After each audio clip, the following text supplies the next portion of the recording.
কেন্দ্রীয় সরকারের 748টি নিত্য প্রয়োজনীয় ওষুধের অস্বাভাবিক মূল্যবৃদ্ধি করায় পথে নামল তৃণমূল।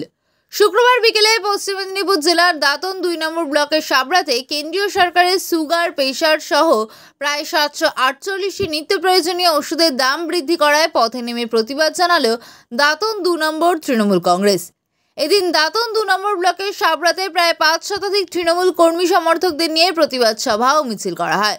উপস্থিত ছিলেন দাঁতন 2 নম্বর ব্লক তৃণমূল কংগ্রেসের সভাপতি ইফতেখার আলী, দাঁতন 2 নম্বর ব্লক তৃণমূল যুব কংগ্রেসের সভাপতি বিপ্লব বেড়া, দাঁতন 2 নম্বর ব্লক তৃণমূল কংগ্রেসের সভাপতি কার্তিক চন্দ্র মাইতি সহ অন্যান্য নেতৃত্বরা। এদিন প্রথমে সাবড়াতে তৃণমূলের দলীয় কার্যালয়ের কাছে প্রতিবাদ সভা করা হয়। পরে সাবড়া অঞ্চল পরিক্রমা করে প্রতিবাদ মিছিল করা হয়। মিছিলের প্রথম সারিতে নেতৃত্ব দেন দাঁতন 2 নম্বর ব্লক তৃণমূল কংগ্রেসের সভাপতি ইফতেখার আলী।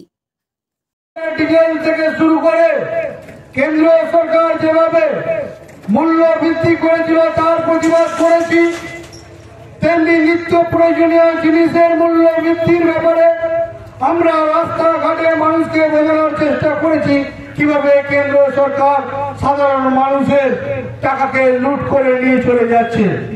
আজকে একইভাবে কেন্দ্র সরকার কিছু পুঁজিপতি ব্যবসায়ীকে সুবিধা পাইয়ে দেওয়ার জন্য প্রত্যেক 748টি ওষুধের মূল্য বৃদ্ধি করেছে। আমরা কি আচ্ছা দিনের জন্য অপেক্ষা করেছিলাম? নরেন্দ্র মোদীর এই উপহার কি আমরা অপেক্ষা করেছিলাম যে নরেন্দ্র মোদী ক্ষমতায় বসবে? মাননীয় মুখ্যমন্ত্রী মমতা বন্দ্যোপাধ্যায়ের নির্দেশ অনুযায়ী আজকে এই প্রতিবাদ সভা এবং মিছিল। আপনারা জানেন কেন্দ্র সরকারের নির্দেশ ছিল 748টি মেডিসিনের দাম বাড়িয়েছে। তাই বাংলা মানুষ, বাংলার নেত্রী মমতা বন্দ্যোপাধ্যায় এবং আমাদের সেনাপতি অভিষেক বন্দ্যোপাধ্যায়ের নির্দেশ অনুযায়ী আজকে প্রতিবাদ সভা এবং মিছিল, কয়েক হাজার লোককে নিয়ে মিছিল এবং প্রতিবাদ সভা। আমরা এই সিদ্ধান্তকে মানছি না এবং মানব না, তার তীব্র প্রতিবাদ আজ এবং কাল হবে। আমরা ব্লক ব্লক, অঞ্চল অঞ্চল, বুথে বুথে এর নাম।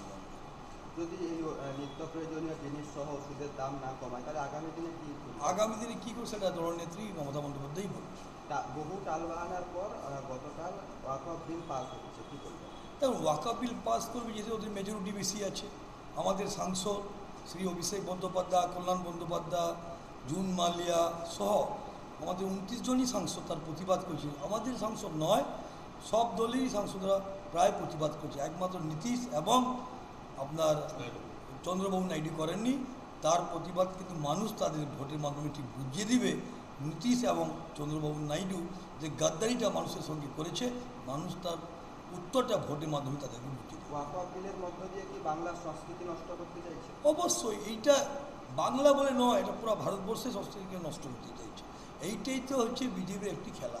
দেখেছেন, আপনারা দেখেছেন 1 বছর আগে কৃষক বিল আনবে বলে তার প্রতিবাদের আগে মোদী সরকার কখন যখন 700 কৃষক শহীদ হয়ে গেল তারপরে বিলটাকে ক্যান্সেল করল। দেখুন, দিনে একদিন সবসময় মানুষের এক সময় চলে না, তার কিন্তু প্রতিবাদ হচ্ছে, আগামী দিন হবে। আমরা চাইছি ভারতবর্ষে নয়, বাংলা নয়, ভারতবর্ষের সব জায়গায় উন্নয়নটা হোক। আজকে বাংলা কি উন্নয়ন করেছে? অন্য রাজ্যকে উন্নয়ন করেছে, বাংলাকে একটা টাকা দেয়নি। তারপরে উন্নয়নটা আপনি দেখুন তো, আজকে উত্তরপ্রদেশে আপনি কি দেখেছেন তো কী হচ্ছে? সেখানে রিপোর্টারদেরকে খুন হচ্ছে, তার প্রতিবাদ করছে না। আমি জার্নালিস্ট ভাইদের কাছে একটা অনুরোধ করব, আপনারাও সত্যিটাকে দেখান, মিথ্যাটা একটু কম দেখান। শুধু বাংলাকে নিয়ে পুরো অল মিডিয়া ব্যস্ত হয়ে গেছে, অন্যান্য স্টেট কিন্তু দেখাচ্ছেন না।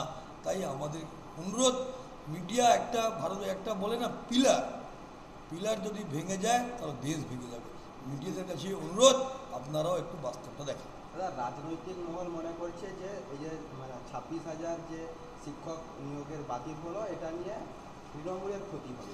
আচ্ছা, এই 26,000 যে শিক্ষকদের বাতিলটা, এটা